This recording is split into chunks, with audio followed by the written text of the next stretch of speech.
ya, terbentuk. Apakah itu sebentar ya?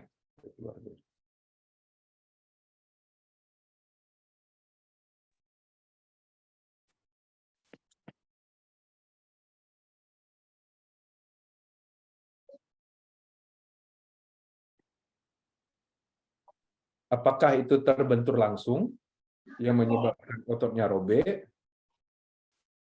atau cedera otot itu disebabkan karena tarikan, ya, karena tarikan yang menyebabkan juga komponen bagian otot yang lemah itu bisa terputus, ya, karena tarikan yang tiba-tiba. Nah, robekan otot ini bisa bersifat total ataupun tidak total, ya, tidak total. Tidak totalnya itu pun nanti kita harus kaji apakah berapa persen sobekannya tersebut, karena itu berkaitan dengan apakah perlu kita lakukan tindakan operasi dengan menjahit kembali otot yang sobek, atau kita bisa rawat secara konservatif sehingga ototnya akan menyambung sendiri. Nah, itu tergantung berapa persentasenya. Kita butuh pemeriksaan lebih lanjut, baik itu pemeriksaan fisik ataupun pemeriksaan dengan pemeriksaan penunjang untuk mengetahui berapa persen ototnya mengalami cedera. Sobekan otot itu sering disebabkan karena overstretching, ya, karena tarikan yang berlebih, melebihi ambang kekuatan otot tersebut. Jadi dari masing-masing pasien akan berbeda-beda tentu kekuatannya. Berapa ambang kekuatan ototnya, lebih daripada itu tarikannya, putus ototnya, sobek, ya. Atau gerakan kuat yang tiba-tiba, kita sebut dengan explosive action. Seperti saat sprinting, ya, mungkin pemanasannya belum maksimal ataupun latihannya belum maksimal, persiapannya ketika bertanding itu belum maksimal, tiba-tiba dia sprint dengan kecepatan yang tinggi, dia explosive action, putus dia. Karena secara anatomi, mungkin kita semua sudah belajar anatomi otot secara umum, itu ada bagian-bagian otot, seperti ada badan otot, tempat origo otot di tulang, ada badan otot, ada musculotendinous junction, yaitu lokasi antara otot dengan tendon, dan menjadi tendon, dan lalu tendonnya melekat di tulang. Pada lokasi musculotendinous junction, itu biasanya adalah lokasi yang lemah yang sering menyebabkan sobekan. Ya. Nah, hal lain, gerakan lain yang bisa menyebabkan ototnya sobek adalah merubah arah gerakan secara tiba-tiba. Ya, tiba-tiba berubah arah gerakan, sobek ototnya. Ya. Otot apa yang sering terjadi sobekan? Biasanya adalah otot-otot yang melintasi dua sendi.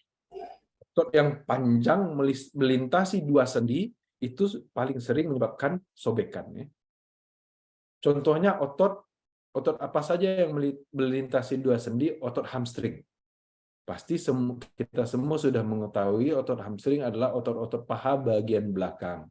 Itu otot hamstring itu melintasi sendi panggul dan sendi lutut. Sering sekali, ya, pasti teman-teman sudah banyak menemui lah, ya, pasien-pasien dengan cedera hamstring. Yang kedua adalah otot paha bagian depan. Itu juga melintasi sendi panggul dan sendi lutut. Sering cedera.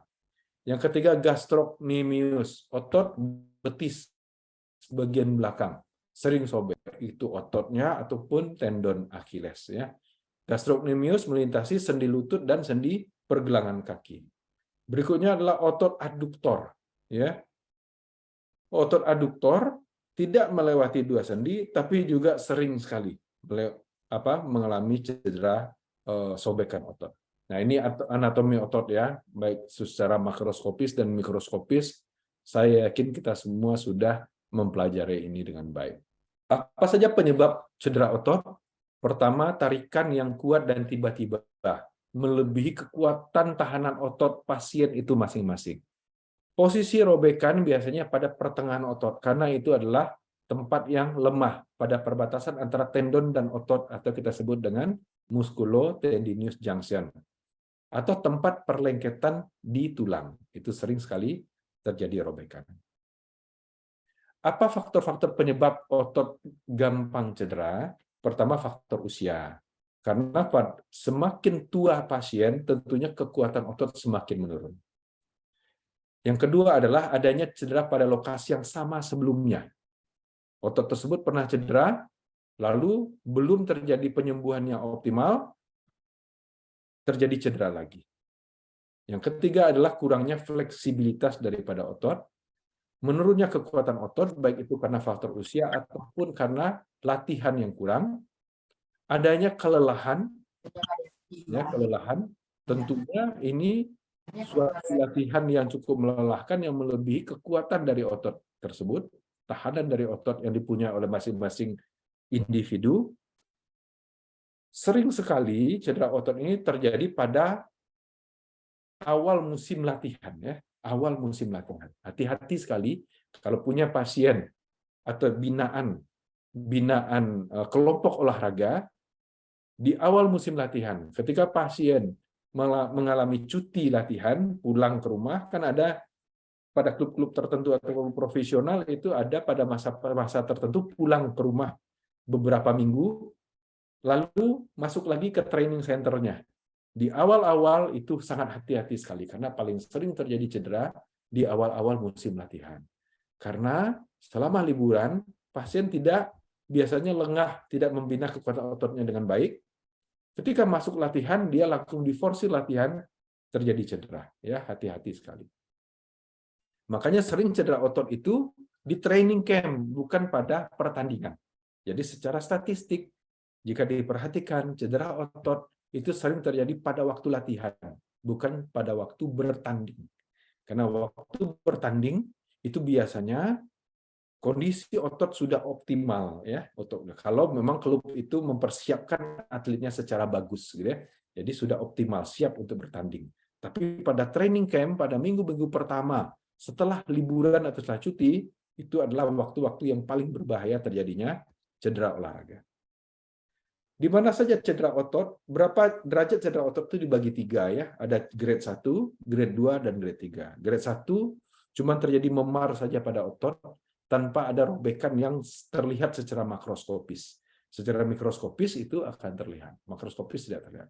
Grade 2 itu parsial, grade 3 ruptur total, ya.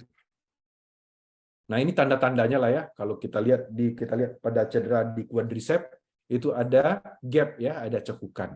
Pada bicep pada gambar kedua itu kita lihat ada Popeye sign, ya. Jadi menumpuk ototnya di tengah-tengah. Hati-hati sekali ini. Saya beberapa kali dapat pasien neglected, ya, neglected. Ruptur bicepnya sudah berbulan-bulan. Nah, itu merepairnya setengah mati, itu ya, karena ototnya sudah retracted. Kita lihat itu di sebelah kanan, gambar ketiga itu di ruptur gastrocnemius. Ada hematom, hati-hati. Kita tanya benar pasien bagaimana mekanisme traumanya. Karena juga banyak pasien cedera otot tidak pergi berobat ke rumah sakit dulu, tapi pergi ke fisioterapis dulu. Nah, periksa benar pasien dengan baik, apakah kontusionya ini hanya karena cedera kulit dan bawah kulit saja, atau disertai dengan cedera otot. Gitu, ya. Gambar yang di bawah itu cedera hamstring, dan cedera sebelah kanannya itu cedera pectoralis mayor, ya. Itu hati-hati sekali pada pasien gym, angkat berat, itu karena beban yang dilakukan melebihi dari kapasitas kemampuan gymnya, itu menyebabkan sobek musculus pectoralis mayor, ya. Apa gejala daripada cedera otot? Nah, ini perlu kita pahami bersama-sama apa saja kira-kira cedera yang menyebabkan cedera pada otot, ya, pada cedera olahraga. Yang pertama, tentunya adanya nyeri yang tiba-tiba pada lokasi cedera. Nah, nyeri yang tiba-tiba pada lokasi cedera. Apa sajakah yang perlu kita gali, gitu ya, bagaimana mekanisme cederanya? Apakah ini karena benturan ringan saja yang menyebabkan nyeri, atau karena tarikan, gitu ya, karena tarikan atau benturan yang sangat kuat yang menyebabkan nyerinya? Nah, apabila nyeri itu kalau cederanya hanya pada kulit saja, pasti nyerinya tidak akan terjadi, tidak akan begitu hebat. Tapi karena kalau nyerinya hebat dan tiba-tiba, itu hati-hati ototnya sobek di lokasi tersebut. Yang kedua adalah nyeri meningkat di saat otot dikontraksikan. Tentunya mengkontraksikan otot itu dengan menggerakkan, ya, menggerakkan. Apabila digerakkan lalu ada rasa nyeri, hati-hati kita, kemungkinan ototnya cedera. Kalau ototnya digerakkan lalu tidak nyeri, kemungkinan kontusionya hanya karena cedera kulit saja. Lalu adanya bengkak lebam yang berlebihan lah gitu ya, yang berlebihan. Karena di otot itu pembuluh darahnya sangat jauh lebih banyak daripada kulit ya, di kulit. Kalau lebamnya hanya di kulit biasanya itu tidak terlalu luas ya, tidak luas, hematomnya itu tidak terlalu luas. Tapi karena otot kaya sekali akan pembuluh darah, itu akan luas. Lalu tentunya kalau dibiarkan lama-lama akan terjadi penurunan kekuatan otot ataupun gerakan sendinya juga akan melemah. Apa pemenusan penunjang yang bisa kita lakukan di rumah sakit biasanya? Pertama kita ronsen. Ronsen akan bermakna apabila terjadi cedera otot disertai dengan cedera tulang. Ya, itu biasanya apabila tempat melekat otot di tulang itu tercabut, ya, tercabut. Ada fraktur avulsi namanya, ya, fraktur avulsi. Nah, itu akan terlihat di ronsen, ya. Yang kedua dengan ultrasonografi. Nah, ultrasonografi ini akan kelihatan bagaimana bentuk ototnya. Kira-kira ototnya sobeknya berapa persen gitu ya, bisa kita lihat aktual dengan menggunakan ultrasonografi. Yang ketiga dengan MRI, ini lebih detail lagi. Kita bisa melihat secara 3 dimensi ototnya yang robek. Ya. Bagaimana pengobatannya? Nah, pertama non operatif, itu tanpa operasi. Mungkin nanti akan dijelaskan lebih lanjut oleh Bapak Febi bagaimana mengobati secara non operatif.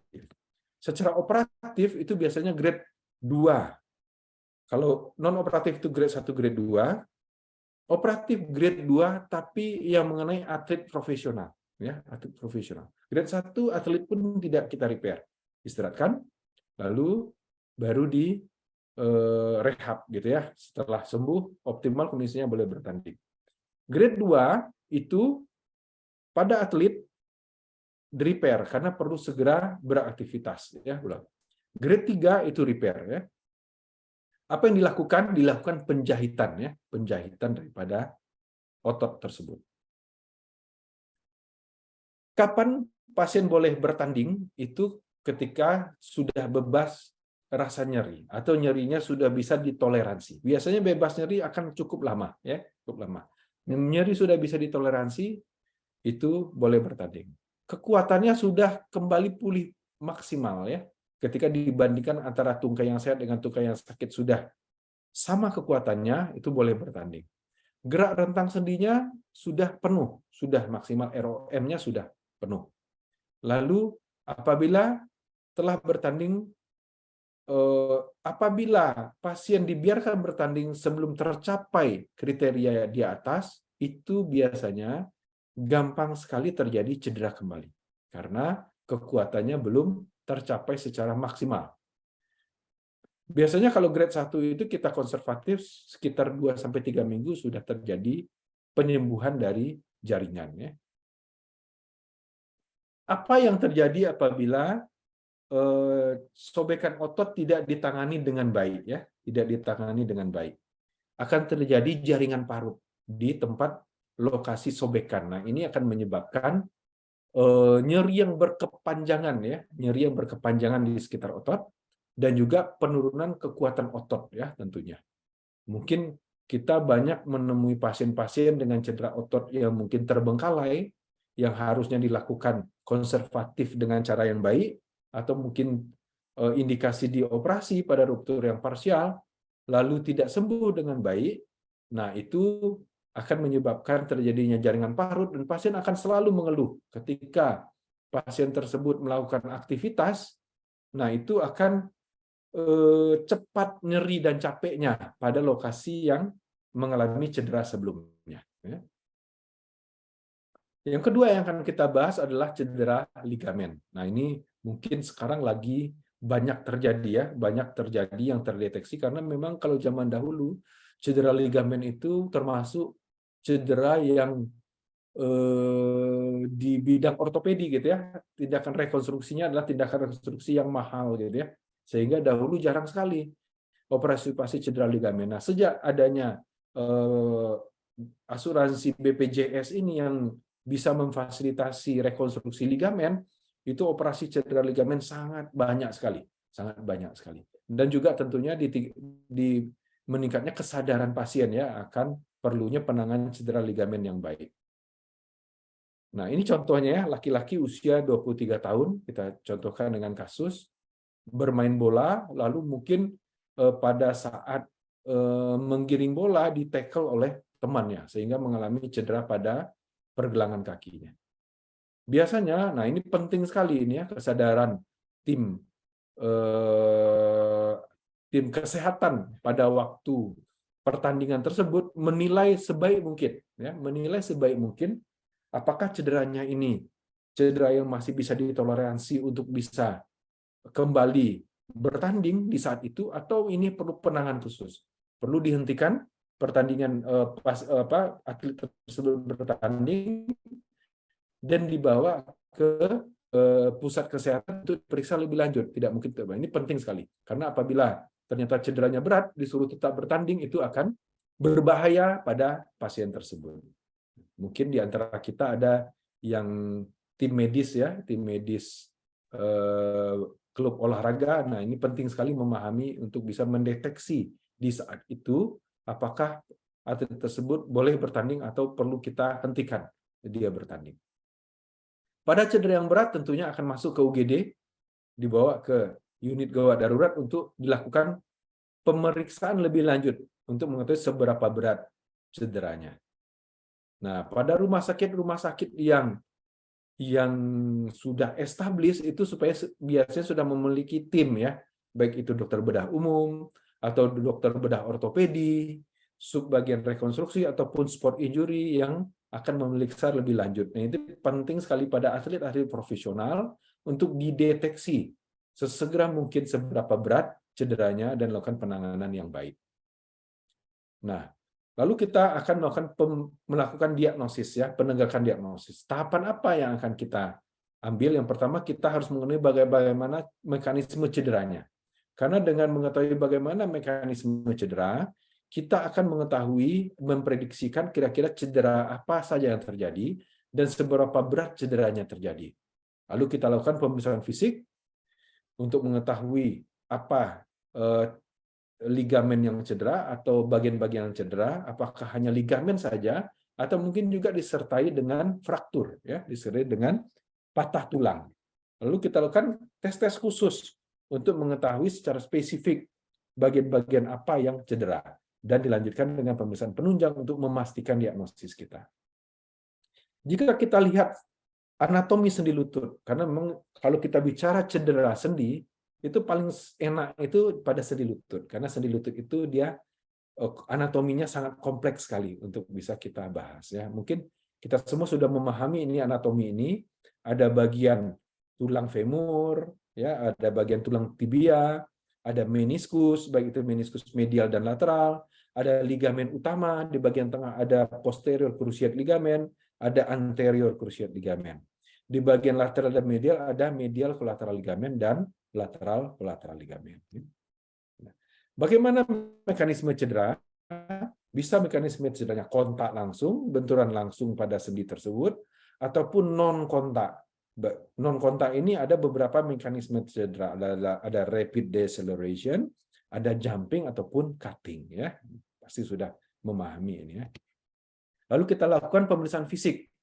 Ya, pemeriksaan fisik untuk memastikan apa saja yang cedera. Kita lihat sendinya, apakah simetris kiri dan kanan. Kita lihat di sini sebelah kanan lebih bengkak ya. Kita lihat sebelah kiri ini anatominya enak, patelanya terlihat ya, lekukan daripada sendi lututnya terlihat. Sebelah kanan terlihat bengkak ya, terlihat bengkak. Oh, ini kemungkinan ada apa-apa pada sendi lutut pasien. Lalu kita cek ya, kita cek.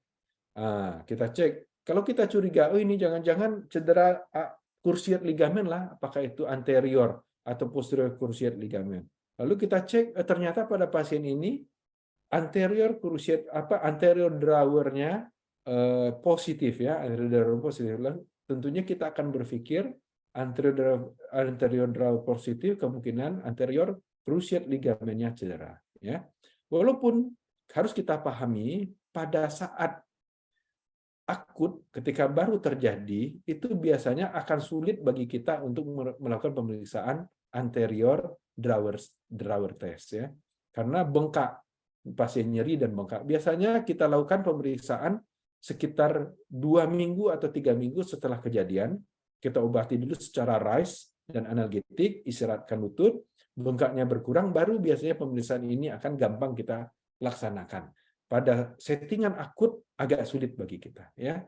Nah, makanya pada pasien-pasien yang tidak atlet itu kita obati dulu secara konservatif sekitar 2 minggu, lalu baru kita cek kembali stabilitas dari sendi lututnya. Kalau pada pasien-pasien yang atlet profesional yang perlu kita tata laksana dengan cepat, itu anterior drawer itu susah kita lakukan, kita langsung lakukan pemeriksaan MRI untuk memastikan struktur apa saja yang kena ya. Nah, kita cek juga varus valgus test. Apakah positif gitu ya. Kalau dia varus testnya positif, itu kemungkinan lateral kolateral ligamennya cedera. Kalau dia valgus testnya positif, kemungkinan medial kolateral ligamennya cedera ya. Kita cek tes McMurray ya, McMurray.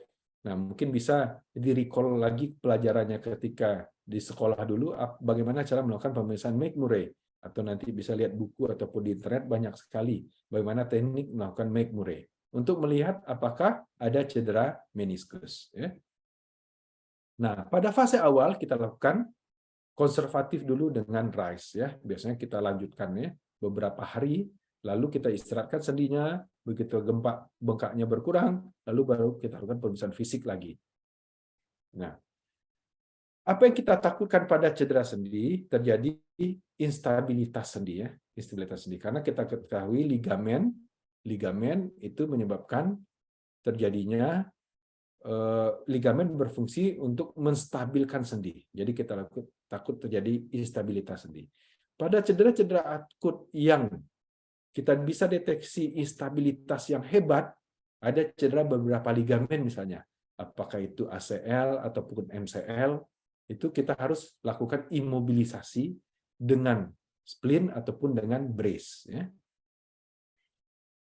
Pada keadaan tertentu kita butuh ronsen apabila terjadi avulsi daripada ligamen. Seperti kita lihat pada foto yang sebelah kiri itu adalah foto ronsen yang normal. Kita lihat pada ronsen yang sebelah kanan itu yang dilingkari terlihat ada tercabut di tibial spine atau eminentia tibialis yang merupakan tempat insersi dari ACL. Nah, ini kemungkinan ada avulsi dari ACL ya. Nah, kalau kita CT scan, ini terlihat nih tercabut ACL-nya, tercabut ACL. Kalau dari MRI, kalau ada cedera ACL, kita bisa lihat MRI sebelah kiri itu terlihat itu yang panah itu ada ACL dan PCL pada panah bagian kanan.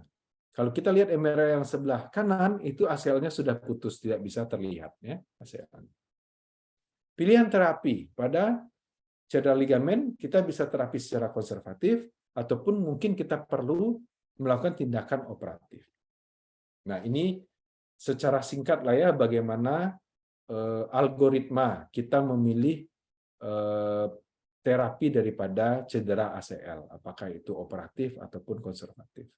Biasanya pada pasien-pasien yang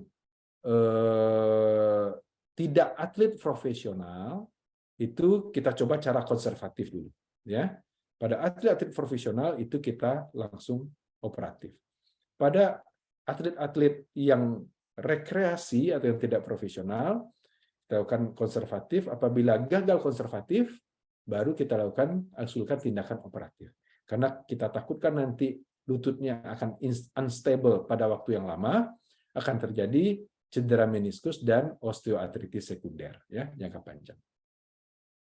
Kalau operatif apa yang kita lakukan? Nah, kalau ada ruptur ACL yang berat, pada atlet ataupun pada pasien-pasien yang tidak atlet gagal konservatif, itu kita sarankan untuk operatif. Kenapa perlu kita lakukan? Karena akan menyebabkan lutut tidak stabil pada jangka waktu yang lama, struktur sendi yang lainnya bisa cedera, ya, bisa cedera. Baik itu tulang rawan sendi ataupun bantalan sendi atau meniskus. Perlu kita pahami, ligamen yang ada di dalam sendi lutut apabila terjadi cedera itu tidak bisa menyambung lagi. Karena di dalam lutut itu ada cairan sendi yang mengandung enzim yang kita sebut dengan lisozin. Nah, itu akan menyebabkan jaringan itu tidak bisa menyambung dengan sendirinya, ya, tidak bisa menyambung dengan sendirinya. Makanya terapi operatif pada cedera ACL adalah kita lakukan tindakan rekonstruksi ACL. Kita bikinkan ACL-nya yang baru.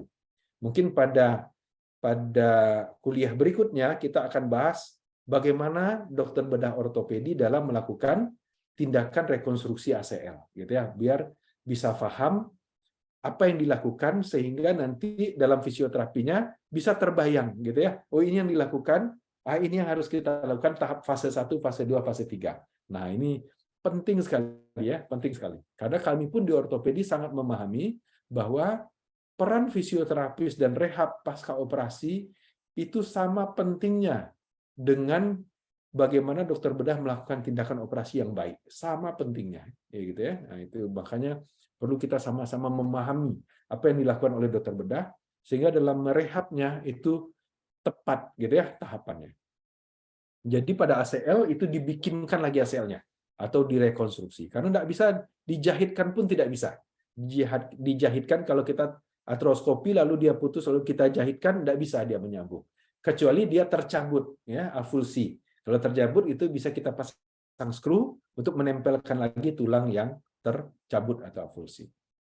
Nah, ini tahapan bertandingnya mungkin nanti bisa kita ulas lebih dalam lagi pada kuliah berikutnya dijelaskan oleh teman-teman dari rehab, ya. Ya, ini sama ya, recall lagi. Jangan lupa penanganan awal cedera olahraga selalu kita RICE ya. Jangan pernah dikompres hangat, selalu dikompres dingin. Pasti sudah sama-sama memahami ya. Proteksi, apabila dia berat cedera ligamennya itu dengan dibidai kalau perlu dibidai, lalu diistirahatkan kalau perlu pasien pakai crutch ya untuk tidak memberikan beban pada ekstremitas yang cedera. Lalu kompres es, ya, kompres es. Jangan mengompres es langsung berkontak dengan kulit. Harus dikasih barrier ya dengan kain atau yang lain. Tidak boleh langsung karena bisa menyebabkan iskemik. Tidak boleh lama-lama. Cukup 10-15 menit istirahat 1-2 jam lalu kompres lagi, gitu ya. Lalu elastis perban, compression untuk supaya untuk mencegah pembengkakan ya, untuk aliran baliknya supaya lancar dan dielevasi sedikit lebih tinggi daripada jantung. Tidak boleh terlalu tinggi, sedikit lebih tinggi dari jantung supaya tidak edema. Apa hal yang tidak boleh dilakukan pada penanganan cedera olahraga? Yang pertama, panas. Jangan pernah kompres panas. Karena kita ketahui pada fase akut cedera olahraga, pembuluh darahnya melebar ya, terjadi vasodilatasi atau malah terjadi robekan pembuluh darah sehingga menyebabkan hematom. Apabila kita beli kompres panas akan tambah melebar pembuluh darahnya, akan menyebabkan tambah bengkak. Atau akan tambah banyak hematomnya karena clottingnya akan tidak terbentuk jadi tambah luas perdarahannya.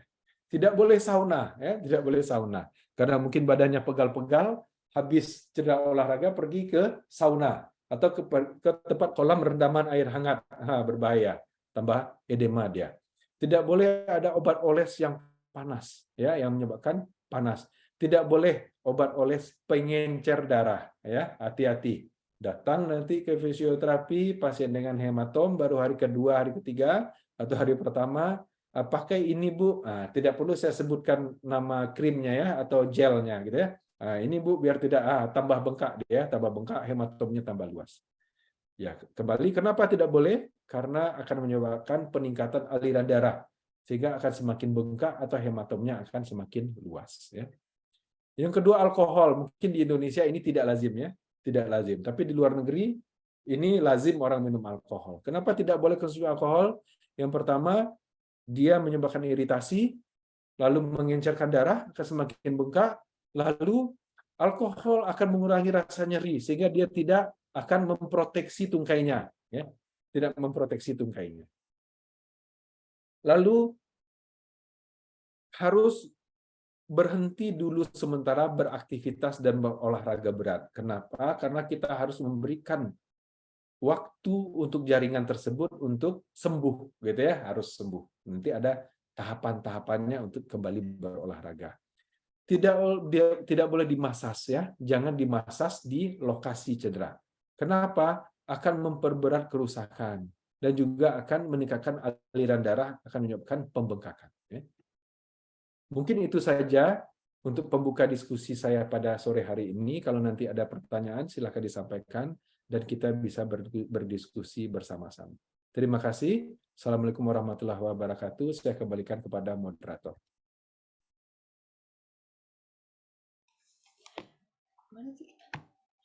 Baik, terima kasih kepada Dr. Rizky yang telah menyampaikan materi kita pada sore hari ini. Baiklah, kita akan masuk pada sesi tanya jawab. Jika ada peserta yang ingin bertanya, silakan untuk menunjukkan tangan. Mungkin lanjut materi kedua dulu kayaknya ya, Hanif ya. Apa, Pak? Lanjut materi kedua dulu kali ya, baru setelah itu tanya jawab.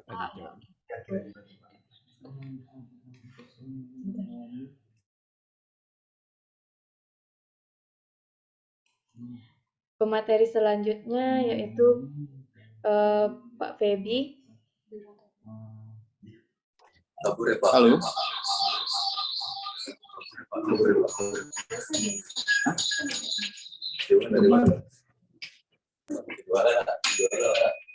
Ya, terdengar suara saya ini? Terdengar. Terdengar. Langsung saja, Dok. Iya, langsung aja kita undang menyampaikan materi pada sore hari ini. Oke, Assalamualaikum warahmatullahi wabarakatuh.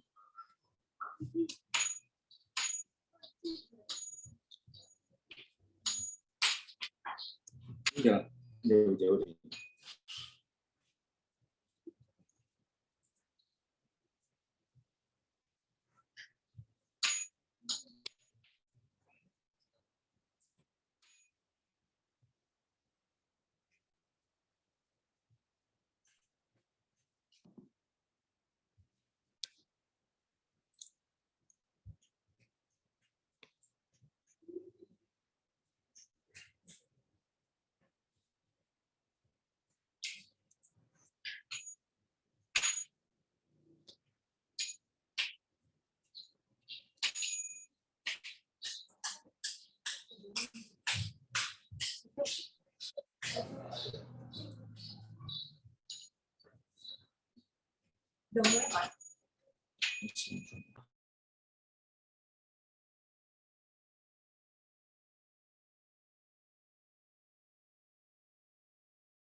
Oke.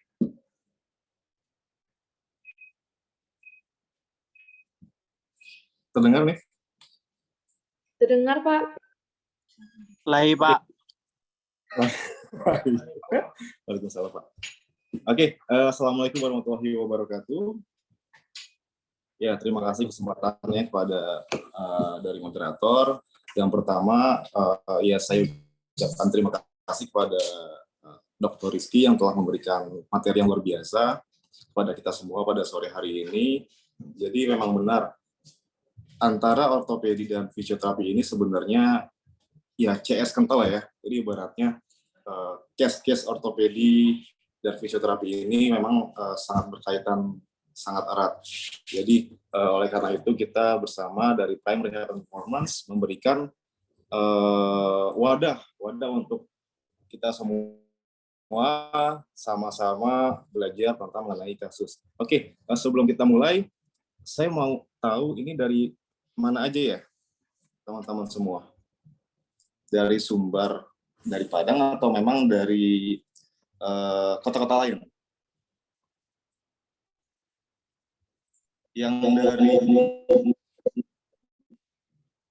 Yang dari Padang ada,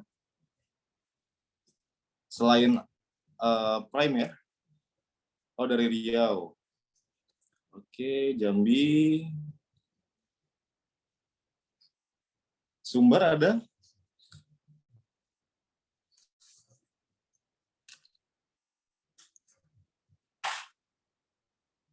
Atau mungkin Jakarta? Bukit Tinggi.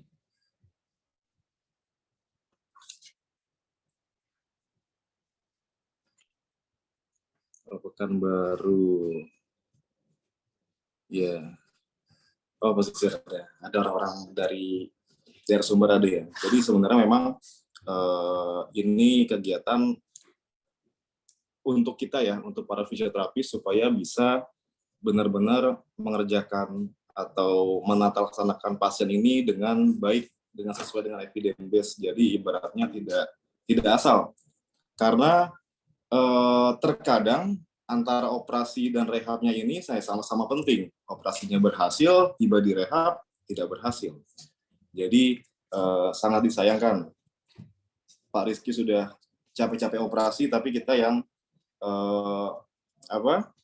merehabnya tidak benar.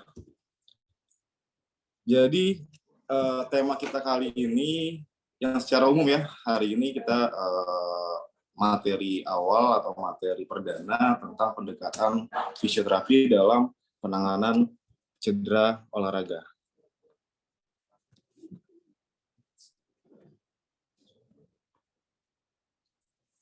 Oke. Fisioterapi ya sama-sama kita ketahui, fisioterapi itu ini dari Kemenkes 1363 2001. Poin paling pentingnya, fisioterapi itu memiliki modalitas yang pertama manual terapi, kemudian peralatan baik fisik, elektroterapeutis, mekanis, latihan atau therapeutic exercise serta komunikasi. Jadi ada beberapa macam item manual, kemudian peningkatan gerak, peralatan, pelatihan fungsi serta komunikasi. Jadi ada 5 item sebenarnya yang menjadi job desk fisioterapi. Dan setiap kasus kita menggunakan kombinasi dari kelima item tersebut. Dan mungkin kebanyakan modality oriented ya. Jadi ibaratnya mungkin peralatan yang orientasi. Jadi apa-apa pakai alat tanpa mengindahkan kelima item yang tadi. Karena ketika di klinis kita bisa saja kalah handling kita loh dengan measure misalkan, yang memang keseharian mereka handlingnya bagus, megang otot orang gitu kan, tapi tiba di fisioterapi ternyata handlingnya berbeda, karena bisa saja seperti itu.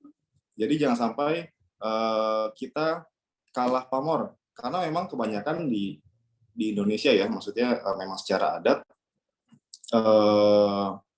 masyarakat larinya ke alternatif, itu dengan cara dipijat.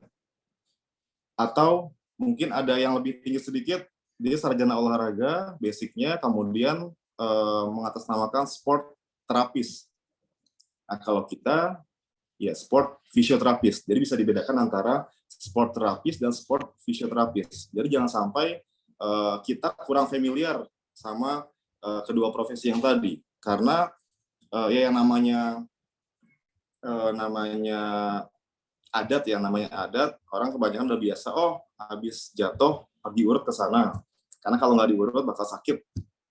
Padahal sebenarnya ya apa yang dilakukan sama master, ibarat kita datang ke tempat misalkan ke alternatif, langsung diurut dan lain-lain, sebenarnya kan itu kan sesuatu yang ibaratnya diharamkan ya, kayak tadi seperti Dr. Rizky bilang, harm, hitting, alkohol, running, dan massage. Jadi memang keempat item tadi memang mesti apa ya? Mesti tidak boleh dilakukan dalam kondisi yang akut. Jadi jangan sampai ya pamor fisioterapis kalah dengan profesi yang lain. Oke, kemudian definisi dari olahraga yaitu aktivitas fisik yang memiliki tujuan tertentu dan dilakukan dengan aturan tertentu secara sistematik seperti ada pengaturan waktu, target, denyut nadi, pengulangan gerakan, kemudian mengandung unsur rekreasi serta memiliki tujuan khusus tertentu. Dan yang paling penting bersifat overload. Jadi yang namanya olahraga pasti overload. Oke. Ini fisioterapi olahraga. Jadi fisioterapi olahraga itu yang berkecimpung di bidang olahraga. Dan kita fisioterapi olahraga memiliki wadah organisasi namanya PFOI atau Perhimpunan Fisioterapi Olahraga Indonesia di bawah naungan Ikatan Fisioterapi Indonesia.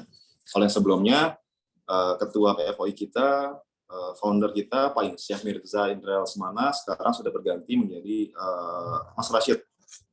Beliau founder dari Arafisio di UPH. Oke, jadi dari PFOI sendiri, fisioterapi olahraga ini memiliki 4 kompetensi. Yang pertama itu injury prevention, kemudian acute intervention, kemudian rehabilitation, dan performance enhancement. Jadi ibaratnya profesi kita banyak yang bisa dilakukan, khususnya yang fisioterapi olahraga. Jadi tidak hanya rehabilitasi ternyata, tapi kita bisa menjadi injury prevention atau mungkin performance enhancement. Jadi ibaratnya kita, ya kalau saya selalu mengatakan kalau kita ya full medis dan bisa menjadi personal trainer juga. Makanya di sini dikatakan performance enhancement. Jadi kita bisa memberikan peningkatan performance untuk para atlet. Oke, yang pertama injury prevention. Jadi si fisioterapis ini, ya, terkadang cedera ini terjadi karena ketidakseimbangan antara otot yang satu dan otot yang lainnya. Kemudian dari faktor biomekanik juga, kemudian ya faktor dari fleksibilitas, koordinasi, kecepatan, dan kekuatan.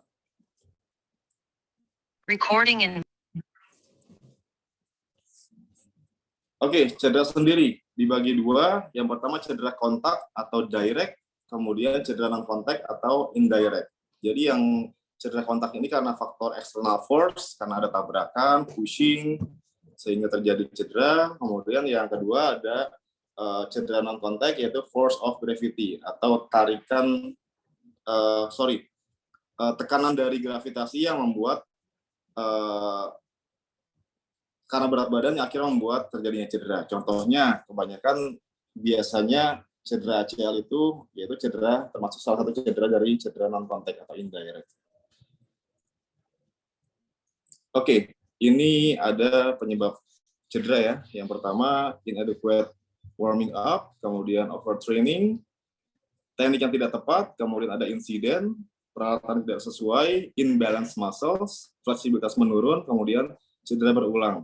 Nah, dari ke-8 item ini,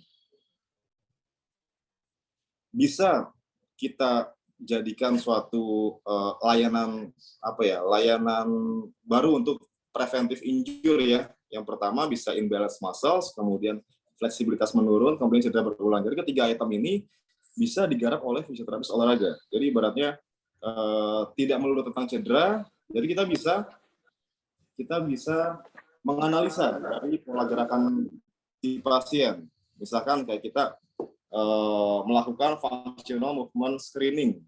Jadi melakukan kayak semacam squat, nanti dari sana kita bisa melihat atau menganalisa dari pola gerak yang klien lakukan, kita bisa berasumsi atau kemungkinan besar bakal terjadi cedera di sini nih, karena mungkin ada penurunan kekuatan otot dari otot yang tersebut. Jadi berarti nanti bisa di make sure lagi dengan pemeriksaan lanjutannya. Jadi dari imbalance muscles, kemudian fleksibilitas menurun dan cedera berulang, itu bisa kita garap untuk preventive injury. Oke, ini salah satunya analisis postur. Yang pertama ada genovalgum atau neck knees, yaitu deviasi tibia dari midline. Kemudian efeknya meningkatkan laxity pada MCL dan ACL. Kemudian yang berikutnya akan memberikan kompresi lateral meniskus. Jadi ibaratnya ketika kita melakukan analisa postural pasien, misalnya kita berdirikan pasien di postur zone, kemudian kita bisa melihat, oh ternyata pasien naknis nih.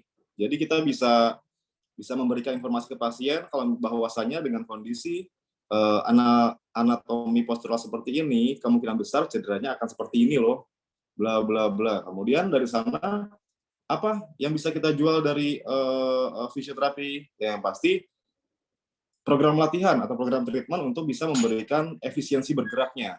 Untuk perubahan anatomis mungkin membutuhkan waktu, tidak bisa instan, tapi secara fungsional ketika kita berikan program latihan yang sesuai dengan kondisi temuan dari problem ini, bisa langsung berubah saat itu. Tapi tentunya untuk strukturalnya ya membutuhkan banyak waktu ya. Tapi yang pasti dengan kondisi yang ada, kita bisa mengefisiensikan si pasien untuk bisa bergerak sehingga kemungkinan cedera dari yang tadi bisa terminimalisir. Kemudian bisa kita lihat bagian tengahnya yaitu genum varum.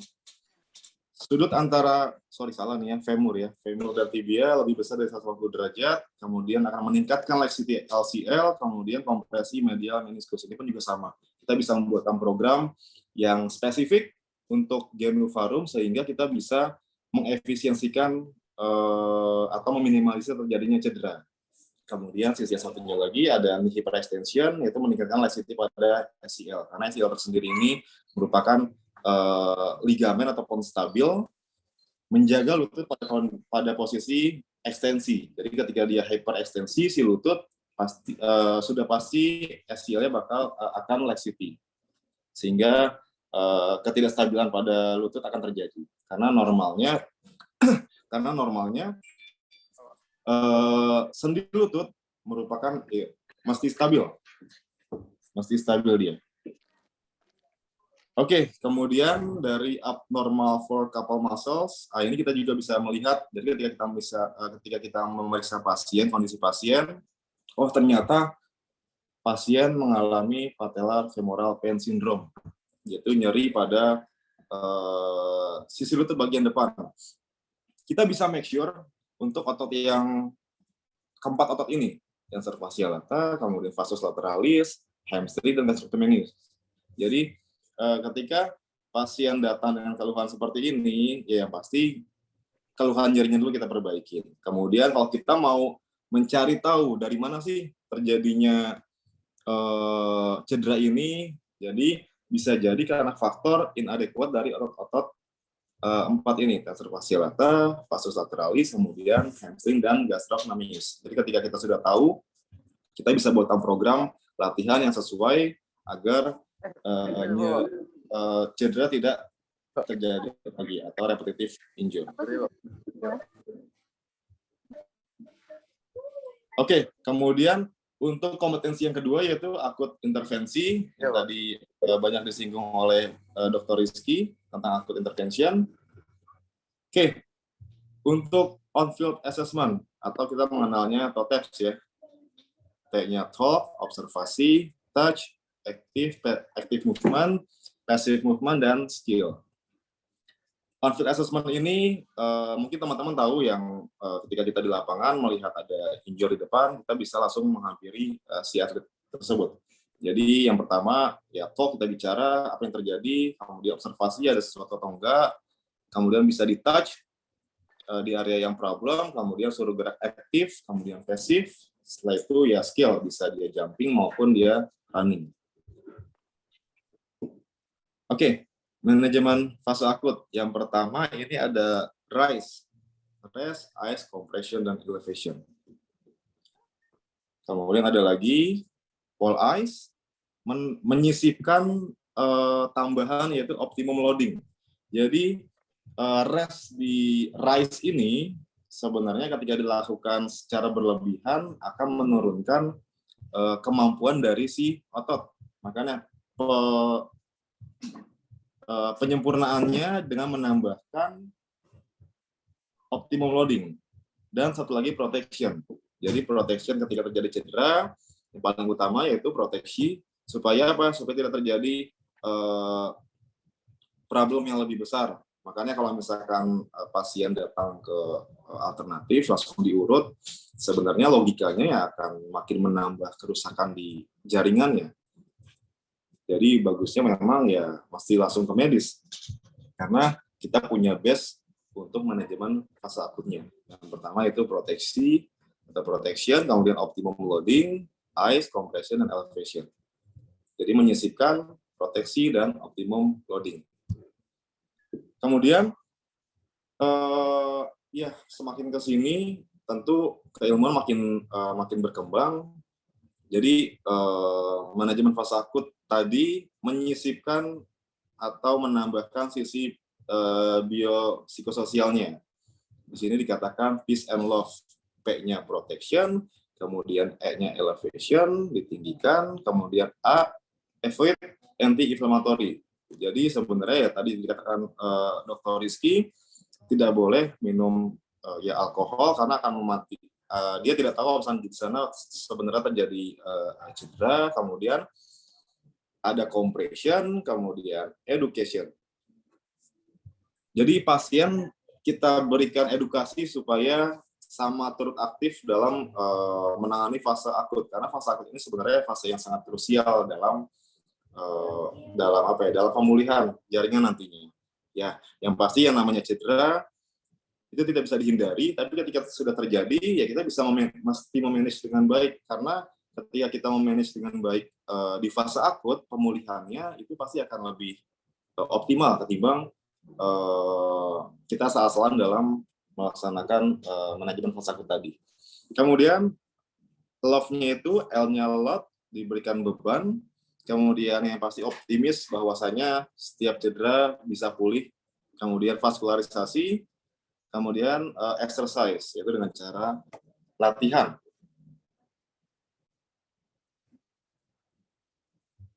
Oke, kompetensi yang ketiga yaitu rehabilitation. Fisioterapis olahraga menggunakan clinical reasoning-nya dan kemampuan terapeutik untuk menganalisa cedera dan program pemulihan yang aman dan sesuai dengan modifikasi, sesuai dengan kondisi atlet, sesuai dengan olahraganya sehingga bisa return to sport. Oke, jadi ya keuntungan dari kita fisioterapis ya, kita mempunyai 4 kompetensi tadi, tidak hanya tentang penanganan fase akut, tapi kita juga turut aktif dalam memberikan program latihan yang sesuai pada saat rehabilitasi. Karena seperti tadi Dr. Rizky bilang, cedera ACL atau cedera ligamen terulur, misalnya grade 1 ya terulur, kemudian hanya diurut aja. Sedangkan ligamen fungsinya sebagai penstabil. Ketika dia sudah overstretch, tentu dibutuhkan stabilisasi.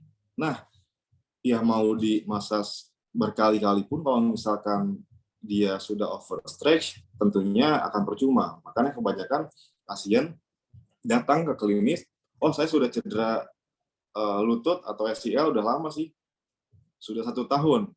Setiap main pasti bengkak, Setelah dicek ternyata anterior driving test-nya positif, kemudian yang paling penting otot-otot sekitar dari lutut itu sudah mengalami atrofi, sehingga ototnya mulai mengecil, kemampuannya pun, power-nya pun juga kurang bagus, kemudian ligamennya pun juga kurang stabil. Jadi yang biasa mereka lakukan hanya ketika habis main, bengkak, cedera, diurut, biarin 1 bulan, kemudian main lagi. Sehingga siklusnya seperti itu terus, sampai akhirnya 1 tahun.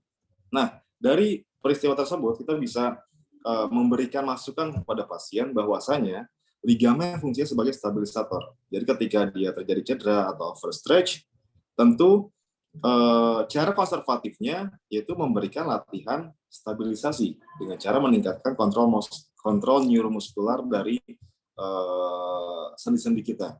Jadi ya beberapa item tersebut tadi yang bisa kita berikan ke pasien agar pandangan pasien itu terbuka. Jadi ibaratnya ya skill fisioterapis komunikasi sangat penting sehingga kita bisa memberikan masukan ke pasien. Oh itu nggak silakan diurut atau dimasas ketika sudah masuk ke fase lanjutan, tapi ini mesti tetap latihan karena ligamen fungsinya sebagai ini. Kemudian kita jabarkan sedikit program kita. Ini program yang akan dilakukan selama program rehab yang mesti dilakukan nantinya. Jadi beratnya ketika ada program yang dimunculkan ke pasien sehingga memberikan kepercayaan kepada pasien. Jadi yang tadinya pasien biasanya cedera larinya ke alternatif atau hanya sekedar dimasas, pasien bisa lebih tahu dan lebih paham, oh ternyata cedera bisa main lagi, bisa return to sport lagi kalau misalkan menjalani rehabilitasi dengan fisioterapi. Oke, ini pemilihan modalitas pada fase akut. Yang pertama, pada fase akut 3 hari cedera, yang pasti ada bengkak, nyeri tekan, dan nyeri gerak. Ini modalitas fisioterapinya bisa cryo atau mungkin di kompres es, bisa pakai US, laser, manual traksi. Kemudian alasan dilakukan itu untuk menurunkan bengkak dan nyeri. Kemudian tes for inflamasi hari pertama sampai ke-6 bengkak pasti ada ya. Karena kan bengkak kan merupakan ya fisiologis ketika dia terjadi injur, pasti bengkak. Tapi yang pasti ya gimana caranya kita bisa memanage fase akut tadi dengan baik. Kemudian ini fase-fasenya initial akut, respon inflamasi, kemudian ada fibroblast repair, kemudian maturation remodeling. Oke. Ini yang menjadi problem list dari klien kita yang mengalami cedera. Yang pertama ya loss of normal function dari tissue region, kemudian joint dysfunction, kemudian ketika sudah masuk fase kronik akan terjadi kontraktur atau mungkin adhesion, kemudian karena kontraksi terus-menerus sehingga memunculkan yang namanya spasme atau ketegangan otot, sehingga akan terjadi misalkan flexion ketika dia kondisinya SCL misalkan, ketika dia SCL kemudian tidak tertangani dengan baik, pasti ketika pola jalannya agak sedikit flexion, deformity. Kemudian ada muscle weakness yang tadi dikatakan, ketika sudah masuk ke fase kronik biasanya otot-otot sekitar dari sendi di area tersebut akan mengalami penurunan fungsi. Oke. Kemudian kompetensi yang keempat yaitu performance enhancement atau peningkatan dari performance olahraga dari klien. Jadi kalau misalkan di kita sangat familiar dikatakan return to sport atau kembali ke olahraganya. Jadi ada tes yang mesti dilakukan ketika ini klien sudah mulai masuk ke fasenya, kemudian mau mulai masuk ke tim lagi atau mesti masuk ke olahraganya lagi. Jadi ada semacam tes yang mesti dilakukan.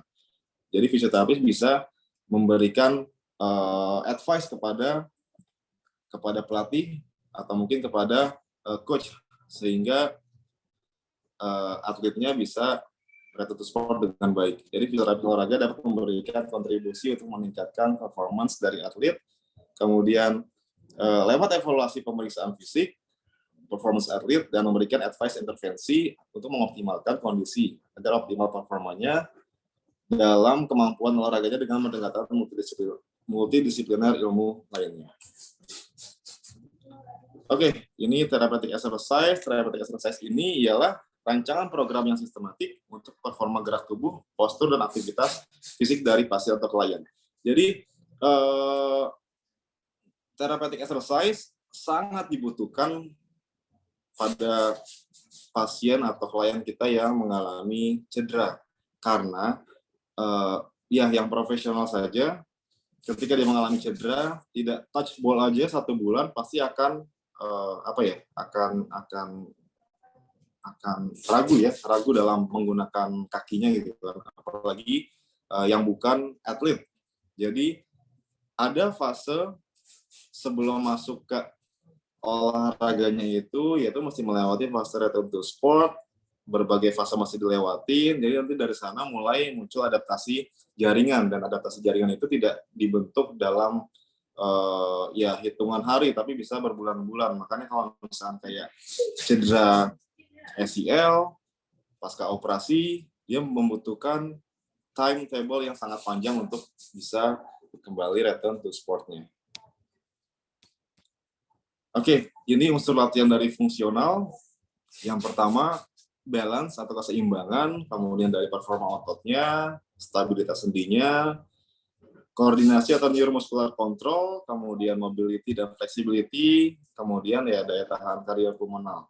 Jadi latihan fungsional ini bisa dilakukan preventive injury atau setelah menjalani rehabilitasi. Jadi untuk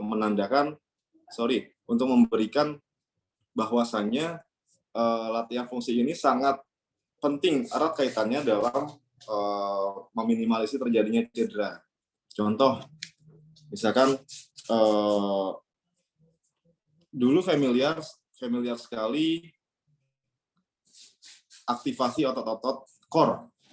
Jadi setiap aktivitas pasti ada disisipkan core exercise. Dan dari literatur juga mengatakan bahwasanya sebelum kita melakukan pergerakan yang kompleks, nggak kompleks deh, kita menggerakkan tangan aja nih, misalnya ke atas. Sebenarnya otot core kita sudah aktif, tapi kenapa sangat di pushing sekali kalau misalkan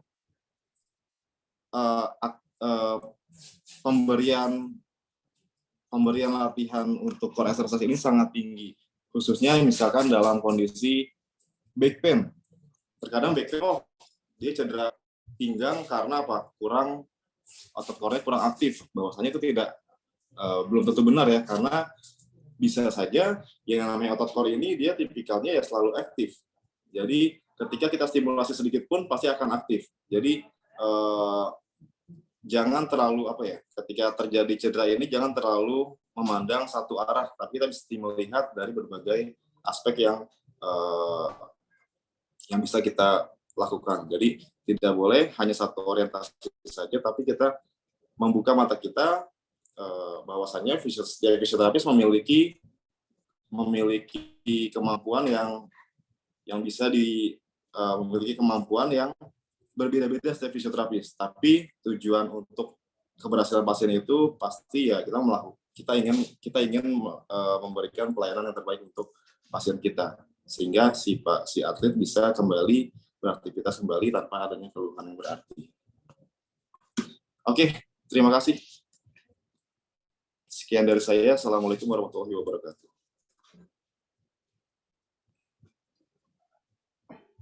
Baik, terima kasih banyak kepada Pak Febi atas sharing. Semoga bermanfaat buat semua teman-teman di sini. Karena untuk menjadi fisioterapis sangat krusial dalam proses penyembuhan dan keberhasilan program terapi, baik post-op maupun pasca operasi. Nah, sekarang kita langsung aja pada sesi tanya-jawab. Ada yang mau ditanyakan kakak-kakak sejawat atau teman-teman, bagi yang ingin bertanya, dipersilakan untuk tunjuk tangan.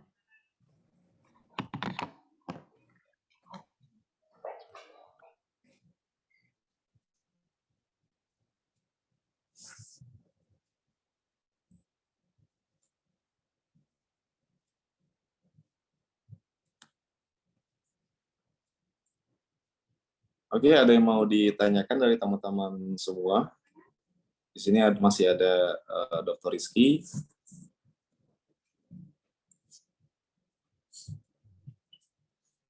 Jadi ini mungkin merupakan awal dari prime online discussion. Jadi untuk yang berikutnya mungkin kita bisa langsung ke case-nya nanti, langsung ke kasus-kasusnya dari sudut pandang Dr. Rizky sebagai ortopedi dan kami primary health performance sebagai fisioterapis. Oke, ada yang mau ditanyakan?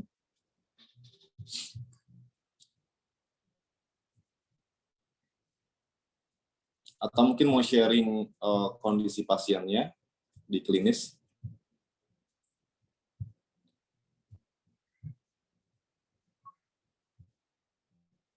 Jika ada yang malu bertanya, mungkin boleh di room chat-nya aja langsung bertanya.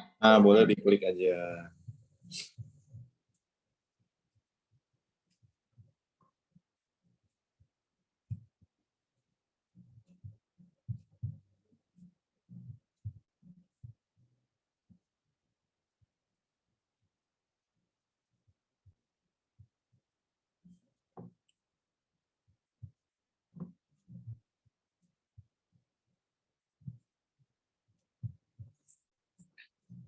Atau mungkin dari Prime sendiri, ada yang mau ditanyakan teman-teman Prime?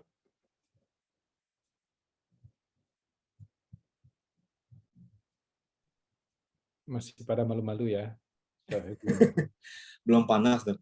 Belum panas ya. Kalau boleh saya bertanya kepada Feby, ketika kita pasien mengalami cedera olahraga, katakanlah ankle, sprain gitu ya, ankle sprain, yang grade kerusakan ligamennya tidak berat gitu ya.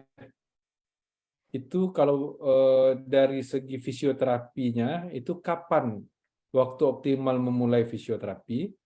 Lalu apa sasarannya dari fisioterapi tersebut dan modalitas apa saja yang diberikan biasanya? Oke, ya terima kasih pertanyaan Dok. Jadi ya sprain ankle ini sebenarnya cedera yang paling banyak ya, maksudnya terjadi di olahraga, khususnya olahraga yang klub, khususnya ya seperti basket, kemudian soccer juga. Jadi ketika pasien mengalami misalkan derajat 1 atau mungkin sprain ankle derajat 1, biasanya awal pasien bengkak ya Dok ya. Ketika bengkak, ya kita memanage dengan fase akut tadi. Jadi kita memberikan, ya biasanya pasien larinya ke sana, tiba datang ke sini, saya mau mencoba untuk fisioterapi biasanya. Saya mau mencoba untuk fisioterapi, biasanya diapain aja sih fisioterapi ini? Saya biasanya kalau cedera, langsung lari ke sana, langsung lari ke sebelah. Tapi sekarang saya mau coba ke sini karena dari teman saya seperti ini. Oke, jadi ya pentingnya komunikasi kita menyampaikan ke si pasien bahwasanya ini bengkak, jadi mesti memanage dengan baik fase akut tadi dengan menggunakan ya bisa rise, kemudian atau mungkin lanjutannya pole ice atau mungkin peace and love yang tadi kita utarakan. Nah, yang pasti ketika sudah melewati fase akutnya, sudah lewat dari 3 hari, 4 atau 5 hari, kita bisa mulai melakukan latihan ROM secara free. Jadi dalam artian tidak yang ekstrim ya, maksudnya hanya ringan-ringan, kemudian mau latihan strength pun bisa, tapi dia isometrik, latihan penguatan otot, tapi tanpa adanya latihan isometrik, tapi yang mesti terkontrol nyerinya. Kadang pasien kalau misalkan memang dia ototnya kuat, 3 hari dilakukan isometrik, ya tidak berarti apa-apa, maksudnya tidak mengalami nyeri yang signifikan. Jadi kita sebenarnya masing-masing tipikal individual berbeda-beda. Ada yang memang sudah dasarnya kuat, ada yang memang membutuhkan time yang agak panjang. Jadi setelah kita lakukan isometrik, latihan isometrik, kemudian naik lagi, mulai latihan isotonik yang pelan-pelan, gerakan free, udah mulai kemudian ya latihan pola jalan agar tidak neglect ya, karena pasien kan ketika dia cedera, kebiasaan ankle jig gap sehingga terbawa terus pola jalan yang salah tadi. Kemudian setelah pola jalannya tercapai, ya mulai kecil-kecil latihan agility. Kalau misalkan memang dia biasanya atlet profesional dan cederanya tidak terlalu berat, mungkin di minggu kedua pun sudah mulai latihan yang agility atau mungkin bisa sebelum, kalau misalnya agak parah, bisa kita pakai media air dulu. Jadi pasien suruh di kolam renang, kemudian lari di sana, kemudian jumping di sana, latihan jinjit di sana, latihan hidroterapi di sana. Seperti itu. Jadi nanti ketika sudah masuk ke, kita melihat sudah bagus pola jalannya, kemudian latihan peningkatan yang tadi performance enhancement, kita melihat kondisinya apakah kondisinya masih, kita setelah melihat kondisinya kurang ya bisa kita masukkan lagi latihan-latihan yang lain. Seperti itu sudah. Ya. Terima kasih Pak Feby. Silakan, Nif.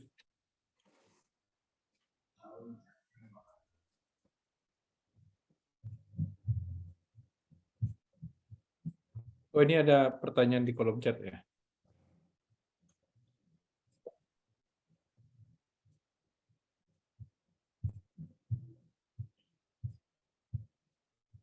Ada pasien umur 55 tahun masih aktif berolahraga badminton tapi merasakan sakit di lutut. Lalu ACL-nya longgar ya. Nah, mungkin saya jawab dari segi ortopedinya dulu ya, dia. Boleh. Ya. Jadi ketika kita menerima pasien usia 55 tahun lalu ada riwayat cedera olahraga ya, riwayat cedera olahraga.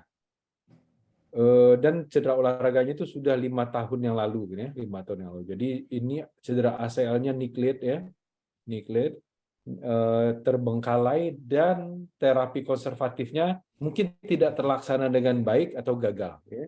Sehingga anterior drawernya masih positif dan pasien ada rasa nyeri. Nah ini kita hati-hati ya. ACL putus sudah 5 tahun dengan terapi konservatif yang gagal atau tidak terlaksana terapi konservatif yang baiknya, itu kemungkinan pasien sudah mengalami instabilitas pada sendi lutut pada jangka waktu yang panjang ya, jangka waktu yang panjang. Nah, pada jangka waktu yang panjang tersebut, gerakan sendi lututnya pada gerakan tentunya yang tidak normal. Fleksi ekstensinya gitu-gitu ya. Pergeseran anterior posteriornya itu tidak normal, menyebabkan gesekan pada sendi lututnya akan berat gitu ya. Biasanya itu pasien kalau sudah 5 tahun itu sudah terjadi osteoartritis sekunder. Sudah terjadi osteoartritis sekunder. Maksudnya sudah mulai terjadi kerusakan pada tulang rawan sendinya. Lalu karena ada rasa nyeri, nah, rasa nyeri ini yang biasanya kalau pasien murni cedera ACL, itu biasanya cederanya adalah instabilitas. Gejalanya adalah gejala ketidakstabilan dari sendi lutut.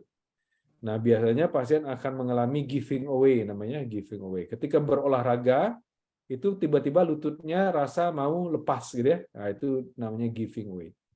Apabila sudah disertai dengan rasa nyeri, itu biasanya sudah terjadi kerusakan struktur sendi lutut yang ada reseptor nyerinya. Apa saja? Biasanya pada subkondral. Jadi sudah terjadi kerusakan tulang rawan sendi. Lalu sudah terjadi cedera meniskus. Karena gerakan lututnya sudah tidak stabil jangka waktu yang lama, meniskusnya mungkin sudah mulai sobek ya, sudah mulai sobek meniskus. Dan terjadi sinovitis peradangan pada sendi lututnya. Apa yang harus kita lakukan? Yang pertama pada pasien ini kita harus pastikan apakah memang ACL-nya putus, itu yang pertama. Apakah putusnya itu total atau putusnya itu parsial. Bagaimana caranya? Pertama dengan melakukan pemeriksaan fisik, anterior drawer test, posterior drawer test, dan lain-lain, McMurray test untuk meniskus. Lalu kita lakukan pemeriksaan MRI untuk memastikan apakah memang terjadi cedera pada ligamennya atau struktur sendi lainnya. Yang berikutnya, karena ini sudah 55 tahun, ini sudah batas gitu ya, apakah sudah batas pasien akan mulai mengalami osteoartritis atau tidak. Kita pastikan seberapa berat kerusakan tulang rawan sendinya. Kalau meniskus bisa kita lakukan debris demang, menisektomi, dan lain-lain. Kalau tulang rawan rusak, itu susah kita mengatasinya. Kalau ternyata tulang rawan sendinya masih relatif bagus, itu kita bisa menyarankan untuk dilakukan ACL rekonstruksi, ya, ACL rekonstruksi. Tapi kalau ternyata kita lihat grading kerusakan tulang rawannya sudah berat, katakan sudah terjadi osteoartritis grade 3, grade 4, itu mungkin ACL rekonstruksi tidak ideal lagi kita lakukan pada pasien ini. Karena kalaupun kita lakukan rekonstruksi ACL pada sendi lututnya, kemungkinan rasa nyerinya masih akan tetap ada. Mungkin akan lebih stabil, tapi rasa nyerinya masih akan tetap dikeluhkan karena tulang rawannya sudah rusak. Ya, jadi harus kita periksa benar yang lengkap dan kita timbang-timbang apakah tindakan ACL rekonstruksi akan bermakna pada pasien ini. Kalaupun ternyata kita cek MRI dan ronsennya, ternyata tulang rawannya masih memadai dan kita putuskan lakukan ACL rekonstruksi, fisioterapi preoperasi akan sangat penting sekali. Fisioterapi preoperasi. Jadi pasien harus kita optimalkan kekuatan ototnya. Kita ketahui ada tingkatan kekuatan otot ya 1 sampai 5 misalnya. Ya minimal 4 tercapailah gitu. Kalaupun kita akan mencapai memperbaiki atrofi ototnya secara optimal mungkin sudah sangat susah gitu ya. Jadi kita optimalkan kekuatan ototnya. Karena nanti pasca operasi kita akan sangat sulit sekali merehab apabila muscle weakness-nya sudah parah gitu ya. Kekuatan ototnya sudah sangat menurun. Jadi perlu dilakukan fisioterapi preoperasi yang maksimal atau optimal sehingga nanti hasil operasinya bisa baik. Nah, itu ya. Tapi yang paling penting adalah kita periksa dengan baik, kita putuskan apakah ini hasil rekonstruksi akan bermanfaat pada pasien ini. Kalau ternyata dilihat keadaan sendi lututnya masih bagus, hasil rekonstruksi mungkin akan bisa memperpanjang usia lututnya sampai umur 65 tahun, 70 tahun. Mungkin pada umur tersebut baru terjadi osteoartritis grade 4 yang mungkin perlu dilakukan tindakan total knee replacement. Karena memang total knee pada usia 50-55 itu sangat menyedihkan sekali. Ya, sangat kita hindari sekali. Kalau masih bisa ditunda, ditunda. Nah, mungkin itu dari segi ortopedinya. Silakan mungkin Pak Febi melengkapi dari segi fisioterapi. Oke, kalau misalnya melihat dari kondisi si pasien sendiri sudah 5 tahun mengalami problem seperti itu, kemudian masih main badminton, mungkin kita bisa ngasih advice ke pasien ya, maksudnya kita coba change olahraganya, jadi yang jangan yang high intensity, coba yang low intensity, misal sepedaan atau mungkin berenang, kemudian ya kita bisa memberikan program treatment atau mungkin program latihan ibaratnya untuk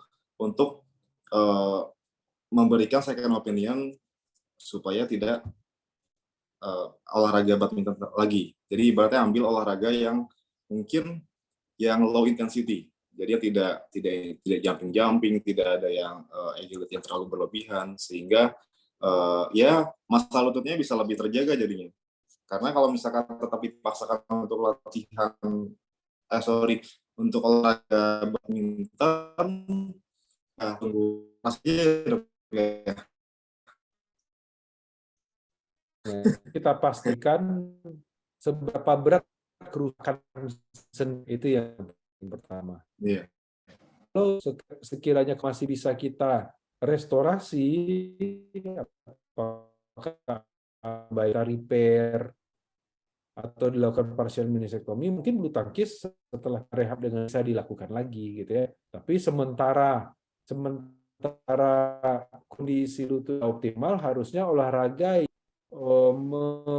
menyebabkan lebih besar ke sendi lutut harus dihindari karena sekunder osteoartritis akan semakin cepat terjadi ya. Nanti kasus-kasus total knee replacement akan semakin tinggi ya. Jadi ya, itu yang harus kita hindari. Kasih.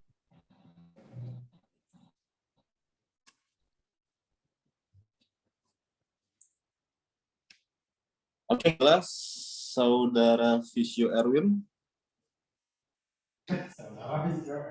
Sudah jelas. Ini Oke. pertanyaan berikutnya dari Pak Heru ya. Pak Heru menanyakan antara fisioterapi, penanganan fisioterapi ACL dan meniskus, apakah berbeda gitu ya? Ya, jadi kalau dari ortopedi ini cedera ACL dan meniskus cedera yang sangat berbeda sekali ya. ACL itu adalah cedera ligamen, meniskus adalah bantalan sendi ya, meniskus. Mungkin bisa kita lihat lagi anatominya, meniskus itu bantalan sendi. Jadi ACL yang perlu pertama kita tahu adalah seberapa berat cedera ACL-nya dan seberapa berat cedera meniskusnya. Apakah ACL-nya itu putusnya itu total atau putusnya parsial atau setengah ya. Karena kita ketahui secara anatomi ACL itu ada 2 bandel ya, ada bandel. Apakah satu bandel saja yang putus atau kedua bandelnya putus ya. Nah, itu perlu kita pahami. Lalu kita harus ketahui pasien ini atlet profesional atau tidak atlet profesional. Kalau dia atlet profesional, ruptur parsial pun kita sarankan untuk dilakukan tindakan rekonstruksi. Nah, tapi kalau dia atlet rekreasi, ruptur parsial biasanya bisa diterapi secara konservatif. modifikasi olahraga, perkuat otot, dan lain-lain. Nah, tentu teman-teman fisioterapi lebih tahu itu. Untuk ruptur meniskus, kita harus tahu. Ruptur meniskusnya, meniskus mana dulu? Meniskus medial atau meniskus lateral? Seberapa berat rupturnya? Tipe rupturnya apa? Apakah rupturnya itu radial? Apakah rupturnya itu bucket handle? Gitu ya, kita harus tahu. Di zona mana dia putus? Apakah dia putusnya, sobeknya itu di zona merah, zona putih, gitu ya? Kita harus tahu itu. Karena kalau ternyata ruptur meniskus atau meniskal tear dia parsial, itu tentunya kita harapkan tidak dilakukan tindakan, tidak harus dihindari dulu tindakan yang olahraga yang memberikan loading yang berat di sendi lututnya, dibiarkan dia healing dulu, baru nanti olahraga bertahap. Tapi kalau dia rupturnya ruptur berat seperti bucket handle, harus kita lakukan tindakan repair. Nah, jangan di fisio dulu, harus di repair dulu. Baru setelah itu di fisio. Karena kalau kayak bucket handle, tidak mungkin dia konservatif, ya. Pasti dia akan mengganjal sendi lututnya, ya. Apabila bucket handle-nya itu dislokasi atau displace, nanti akan mengganjal sendi lutut, akan menyebabkan tulang rawannya rusak. Kalau kita latih ROM exercise dan segala macam, rusak tulang rawannya karena meniskusnya mengganjal di antara sendi lutut. Jadi harus kita pastikan benar bagaimana tipe robeknya, apakah ada robeknya itu bergeser yang akan mengganjal sendi lututnya, karena salah satu gejala meniskus sobek yang bergeser, meniskus yang sobek tersebut akan ada gejala locking nih, ya, terkunci lututnya. Lalu pasien akan menyetel-nyetel lututnya, menggerak-gerakkan. Begitu ganjalannya lepas, baru dia bisa menggerakkan lagi. Nah, itu hati-hati. Karena kalau kita latih pada kondisi meniskus yang sobek seperti itu, akan menyebabkan cedera pada tulang rawan sendiri. Mungkin begitu. Silakan, Pak Febi. Ya, jadi jelas ya yang disampaikan sama Dr. Rizky. Jadi tidak semua atau tidak kita tidak boleh merawat pasien untuk datang terus ke tempat kita kalau misalkan memang ada indikasi kita mesti merefer ke ortopedi atau mungkin ke multidisiplin ilmu yang lainnya. Jadi memang ya ACL dan meniskus ini kan dua tipikal yang berbeda. ACL sebagai ligamen ketika dia problem, efeknya akan instability. Kemudian kalau meniskus yang problem, tadi sesuai dengan anatomis dari meniskusnya, ya fungsi meniskus sebenarnya kan untuk shock absorber atau pemberian peredam kejut. Jadi ketika itu problem dan ada locking ini tadi, ya tidak bisa kita paksakan untuk latihan ROM yang ada malahan makin parah pasiennya. Jadi ya pengetahuan seperti yang dokter katakan ini merupakan sangat penting untuk kami para fisioterapis untuk tidak memaksakan memaksakan treatment. Terkadang malahan si fisioterapis sendiri yang masa nggak bisa kayak gitu, ayo coba lagi, paksa lagi. Padahal sebenarnya ya tidak dipaksakan atau tidak boleh dikasihkan force yang berlebihan ketika terjadi locking seperti tadi. Itu sih dok. Terkadang ya fisioterapis sendiri tidak mau merefer ketika terjadi sesuatu yang memang mestinya di-refer ke multidisiplin ilmu yang lainnya, sehingga ya yang rugi ya akhirnya pasien itu sendiri. Oke, itu.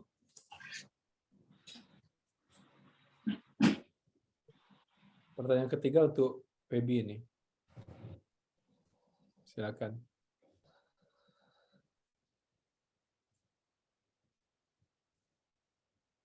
Selamat sore, Dok, Pak Febi. Apakah ada beda penanganan pada atlet atau non-atlet? Terima kasih. Oh, pada kondisi cedera ya, antara atlet sama non-atlet. Jadi perbedaannya sebenarnya antara yang atlet sama yang non-atlet ini, ya ketika pasien biasa, ya yang mereka lakukan aktivitas fungsional, ya naik tangga, kemudian berjalan, kemudian beraktivitas. Berbeda dengan atlet yang memang misalkan ya kerjaan memang atlet, ibaratnya biasa overload, biasa olahraga, tapi penanganannya berbeda antara yang orang biasa dengan orang yang atlet. Tetapi ketika terjadi misalkan dia sport enthusiast atau mungkin pelari rekreasi, ini yang terkadang ketika dia cederanya cukup parah, kemudian mesti ambil jalur operasi, dan ketika sudah mengambil jalur operasi ini sebenarnya yang mesti melewati fase yang dari mulai 1, 2, 3, dan 4 sampai tertentu sport. Nah, terkadang sudah putus di tengah jalan, udah bisa jalan, udah bisa sedikit lompat walaupun masih ada ketakutan, akhirnya stop rehab. Kemudian ya mengambil keputusan sendiri, stop rehab, berjalan 1 tahun, 2 tahun, ternyata longgar lagi ACL-nya. Jadi sebenarnya tergantung dari problemnya ya. Kalau misalkan memang dia operasi ya memang mesti total, mesti sampai selesai, nggak bisa setengah-setengah. Walaupun dia atlet ataupun non atlet, ketika sudah masuk ke fase sudah masuk ke meja operasi ya mesti siap untuk rehabnya juga. Jadi nggak bisa setengah-setengah. Saya udah bisa ini, udah selesai lah. Nah, kecuali kalau misalkan memang kondisi yang non operatif ya, jadi tergantung dari kondisinya. Saya mah yang penting bisa jalan aja, nggak perlu saya olahraga lagi lah, saya stop olahraga aja lah. Jadi sebenarnya bisa disesuaikan dengan kondisi si pasien itu sendiri. Tapi yang menjadi notes-nya, ketika sudah berani ambil option operasi, yang masih dituntaskan untuk rehabnya. Dan ini yang terkadang masih dianggap sepele ya sama pasien, dan mungkin ini jadi notes kita juga untuk teman-teman semua, sampaikan ke pasiennya ketika ada pasien yang pasca operasi yang masih sampai selesai, tidak bisa setengah-setengah. Karena kalau enggak nanti efeknya ya bisa overstretch lagi, kemudian ya bisa sama seperti sebelum operasi. Itu sih. Cukup jelas, Kak Dewi.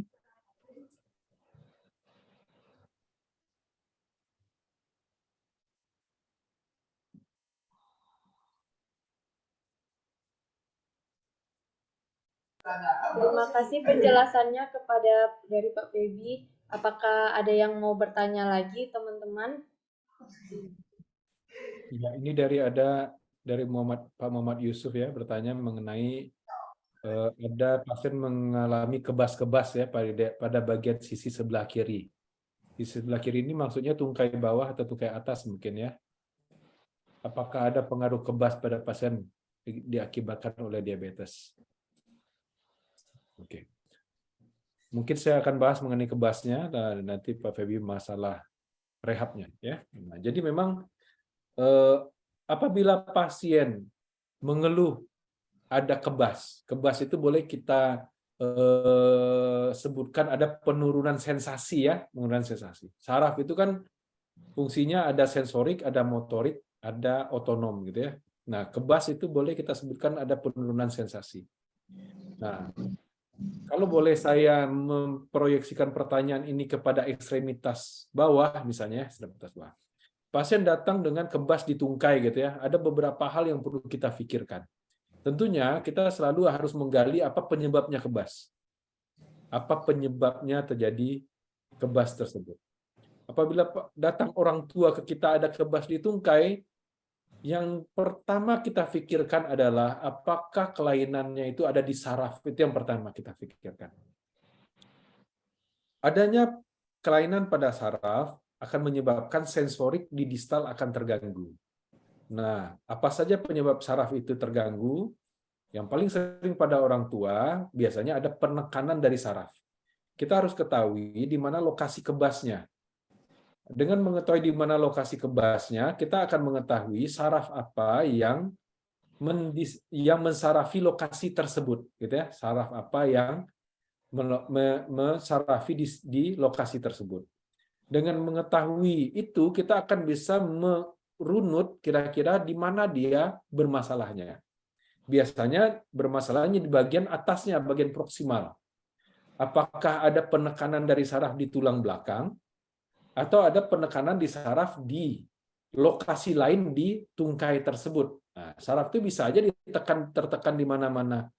Nah, tentu yang paling umum dia penekanan di tulang belakang, di lumbal misalnya, ada HNP misalnya, ada spondylolistesis yang menyebabkan serat saraf di lokasi tertentu tertekan. Nah, itu akan menyebabkan kebas pada lokasi tertentu di mana saraf tersebut tertekan. Itu harus kita cari.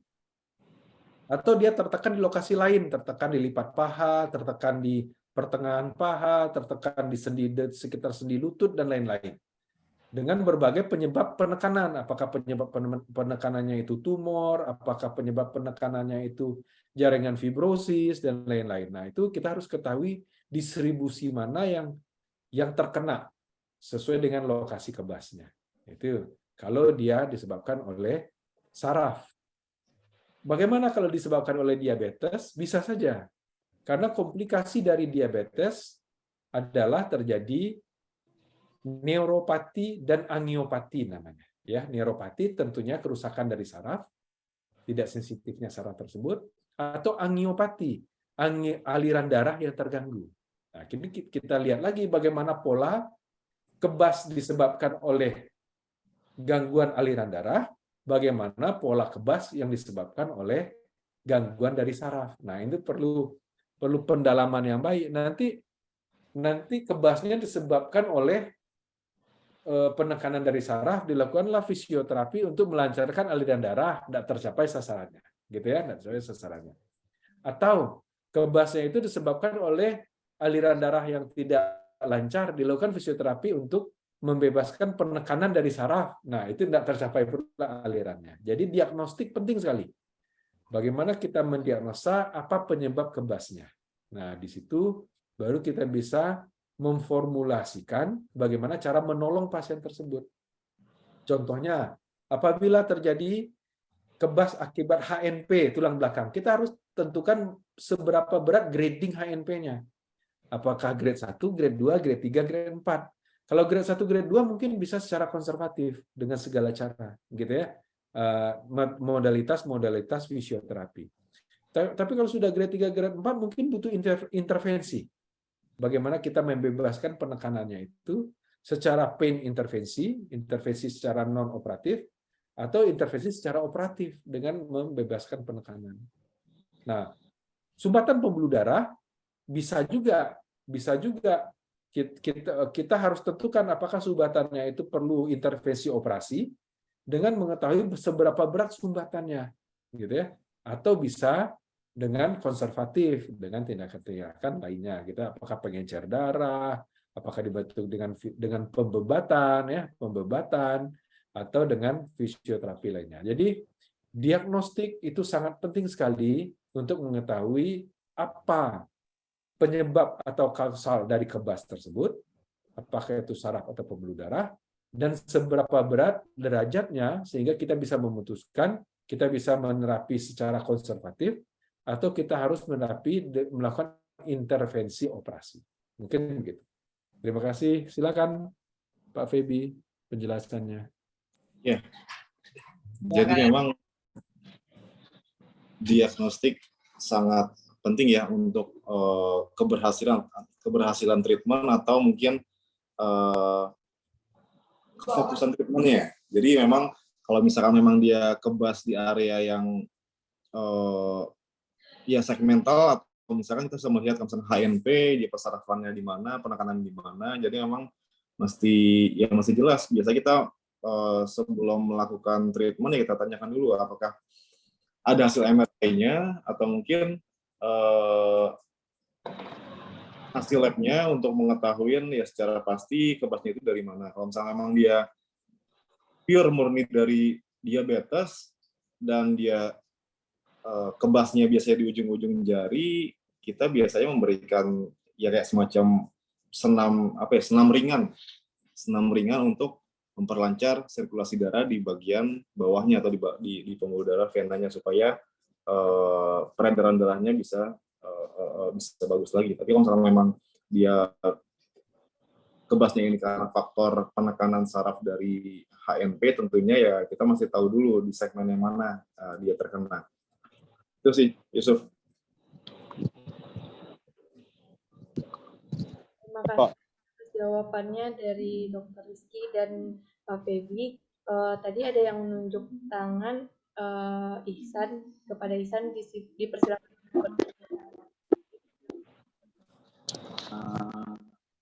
Baik, saya Ihsan ingin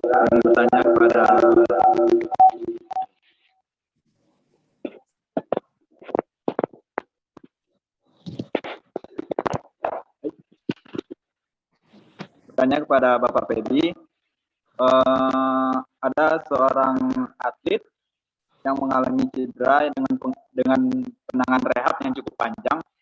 Jadi bagaimana cara mengatasi agar skill dari atlet tersebut tidak hilang? Terima kasih, Pak.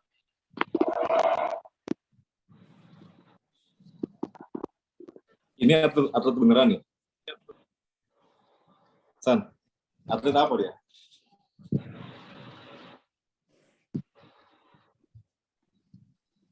Gimana, Pak? Atlet apa dia?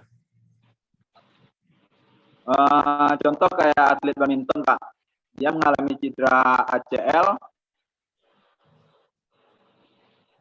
Terus untuk tidak menghilangkan skill dari sentuhan tangannya gimana tuh, Pak? Oke. Jadi kalau misalkan dia si atlet mengalami cedera yang berkepanjangan, misalkan kayak semacam fraktur lah ya, misalkan dia fraktur di tibianya, dia atlet badminton, atau mungkin dia di ACL-nya operasi di fase-fase awal, sebenarnya kita bisa sambil apa ya, sambil supaya touch-nya nggak hilang, ya bisa dimodifikasi. Misalkan posisi duduk sambil main racketnya kan, Jadi ibaratnya ya rest yang ada ya rest untuk istirahatnya ya untuk area yang problem, tapi untuk area yang lain masih bisa digarap lagi. Kayak gitu. Jadi untuk supaya tidak menghilangkan touch-nya, jadi sedikit mungkin pun bisa kita lakukan latihan ya sesuai dengan olahraganya. Misalnya dia basket, sambil duduk pun, sambil lempar tangkap bola, masih oke. Kayak gitu. Jadi ibaratnya ya bisa dimodifikasi. Tidak mesti kita menunggu ininya bagus dulu baru latihan sportnya. Tapi bisa dimodifikasi ketika ya supaya pasien tidak jenuh ya. Karena yang namanya rehab panjang ini terkadang ya orang udah stuck aja gitu loh. Karena faktor udah lama banget nih, bosen nih rehab. Karena ya belum boleh megang bola, belum boleh megang racket. Ya kita buat kombinasiin kita untuk supaya pasien tidak jenuh, ya bisa kita kombinasi untuk sesuai dengan sportnya. Bahkan mungkin untuk memberikan variasi gerakan, misalnya sudah masuk ke fase lanjutan ya, memberikan variasi gerakan, kita bisa menambahkan atau menyisipkan latihan yang lain di luar dari olahraganya sendiri. Contoh misalkan dia runners nih, dia pelari, kemudian ya kita bisa sisipkan untuk olahraga yang lain supaya yang namanya lari ini kan dia repetitif ya, bergerak maju terus. Jadi kita bisa memberikan experience, pengalaman yang lain dengan olahraga yang lain. Itu sih, bisa memberikan kombinasi latihannya. Jelasan? Jelas, Pak. Terima kasih, Pak. Terima kasih untuk Ihsan sudah bertanya, dan terima kasih untuk Pak Ruby atas jawabannya. Apakah ada teman-teman yang ingin ditanyakan lagi atau kita tutup sesi pertanyaannya? Kita jawab, Mas.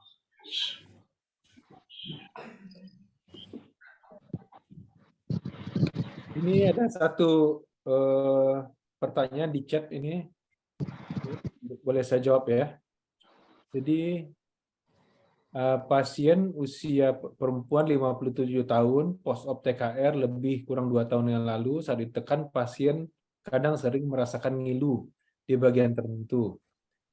Ya, apa penyebabnya sehingga masih ada rasa ngilu? Jadi pada pasien pasca total knee replacement itu memang rehabilitasi pasca operasi itu sangat penting sekali ya, sangat penting sekali dilakukan. Mudah-mudahan nanti kalau ada waktu kita akan bahas khusus pasien osteoartritis yang di total knee ya, bagaimana operasinya, bagaimana rehabnya, biar sama-sama mengerti apa yang dikerjakan. Itu sangat penting sekali. Setelah harusnya biasanya di atas 3 bulan itu rasa nyerinya itu jauh berkurang. Nah, apabila sampai 2 tahun masih ada nyeri di tempat-tempat tertentu, kita harus mengevaluasi bagaimana keadaannya sekarang. Apakah ada masalah pada implan, apakah ada kelonggaran dari implan, atau ada pemasangan implan yang tidak ideal gitu ya. Misalnya yang paling sering itu ada overhanging namanya. Overhanging itu ada pemasangan implan yang agak melebihi dari tulang, yang mana implannya itu akan mengiritasi ligamennya, ya, mengiritasi ligamen. Nah, itu akan menyebabkan nyeri yang cukup lama. Nah, itu jadi jawabannya adalah kita perlu evaluasi bagaimana kondisi lututnya saat ini. Apakah ada hal-hal tertentu yang menyebabkan nyeri?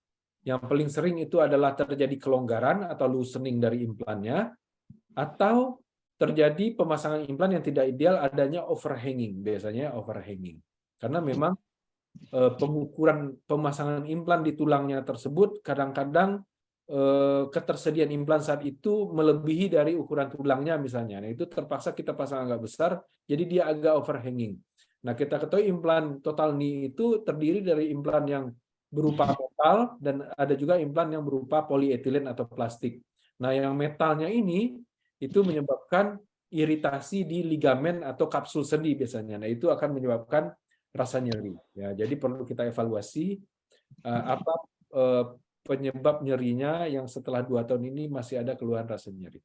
Rasa nyeri itu pun perlu kita evaluasi apakah rasa nyeri yang sangat mengganggu sekali atau ada rasa nyeri yang masih bisa ditoleransi oleh pasien. Nah, itu perlu dievaluasi. Baik, terima kasih pertanyaannya. Nanti suatu saat kita akan kupas lebih dalam lagi masalah osteoartritis dan total knee replacement. Karena memang kita ketahui seperti Sumatera Barat lah, itu memang, ataupun Sumatera Tengah seperti Jambi, Bengkulu. Jambi sudah mulai ya lakukan operasi total knee replacement, Pekanbaru juga seperti itu. Tapi beberapa daerah lainnya masih merujuk ke Padang. Nah, yang paling kita takutkan adalah pasca operasi total knee replacement yang pastinya tidak di lokasi operasi, harus kembali ke daerahnya, ke Bukit Tinggi, Payakumbuh, Painan, Bengkulu, Jambi dan lain-lain. Itu sangat, bagi saya pribadi itu agak meresahkan gitu ya. Takut kalau nanti di sana rehabnya tidak maksimal. Jadi memang kita perlu sering-sering berdiskusi supaya kita sama-sama mengerti, dan kalaupun pasien nanti ke daerah lain itu bisa dilayani rehabilitasinya dengan maksimal. Jadi hasilnya akan baik dan pasien akan mendapatkan manfaat yang maksimal gitu ya. Jadi nanti insya Allah kita akan kupas lebih dalam lagi apa mengenai osteoartritis dan bagaimana tindakan operasi yang dilakukan dan bagaimana rehab yang ideal sehingga nanti hasilnya akan bagus dan pasien akan senang. Terima kasih atas pertanyaannya. Terima kasih untuk Pak Rizky atas jawabannya. Ini masih ada satu pertanyaan lagi Pak dari Rasmi Enang. Kita lanjut apa kita bahas karena waktunya udah. Kita jawab singkat ya, mungkin ini terakhir ya, sudah jam 6 sore. Nanti kalau ada waktu kita akan berdiskusi lagi. Cedera sprain ankle sudah melakukan rehab fisioterapi 6 bulan. Lihat dari kondisi pasien itu sudah bisa melakukan aktivitas, tapi pasien sekarang menjadi trauma terhadap cederanya sehingga tergantung dengan menggunakan tongkat terus. Oke.